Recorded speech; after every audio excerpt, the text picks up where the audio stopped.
আসসালামু আলাইকুম।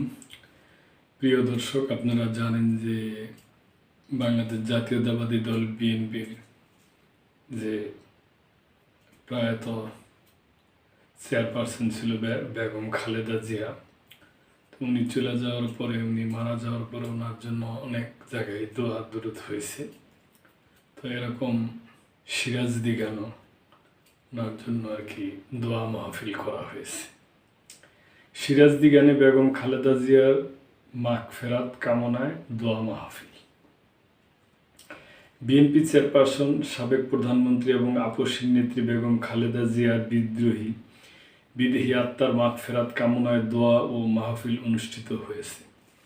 শনিবার দুপুর 1টার দিকে সিরাজদিগান উপজেলা মধ্যপাড়া ইউনিয়নের উত্তর মালপদিয়া জামে মসজিদ প্রাঙ্গণে মধ্যপাড়া ইউনিয়ন 7 নং ওয়ার্ড বিএনপি আয়োজিত এই দোয়া মাহফিল অনুষ্ঠিত হয়।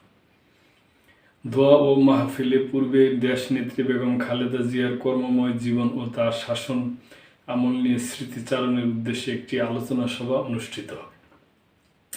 মধ্যপাড়া ইউনিয়ন 7 নং ওয়ার্ড বিএনপির সভাপতি মোহাম্মদ ওসমান দেওয়ানের সভাপতিত্বে এবং বিএনপি নেতা এনামুল হক তুহিন ও সাখাওয়াত সর্দারের সঞ্চালনায় এ সময় অন্যান্যদের মধ্যে বক্তব্য রাখেন মধ্যপাড়া ইউনিয়ন বিএনপির সভাপতি আজিম আল রাজি, মধ্যপাড়া ইউনিয়ন বিএনপির সাধারণ সম্পাদক আব্দুল মতিন রহিম, সিরাজদিগান উপজেলা বিএনপির কোষাধ্যক্ষ নজরুল ইসলাম নজু, সিরাজদিগান উপজেলা যুবদল আহ্বায়ক মোহাম্মদ ইয়াসিন সুমন, সিরাজদিগান উপজেলা কৃষক দল সাধারণ সম্পাদক মোহাম্মদ মোশাররফ হোসেন, মোহাম্মদ নিজাম ব্যাপারী, শাহিন আহমেদ, মনির হোসেন মনু, আব্দুল সালাম প্রমুখ।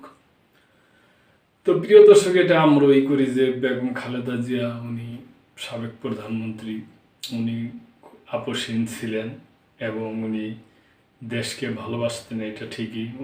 অনেক চাপের মধ্যে রাজনীতি করছেন, কখনোই দেশকে বলেন নাই, দেশ ছেড়ে যান নাই। তা আমরা ওনার আত্মার মাগফিরাত কামনা করি।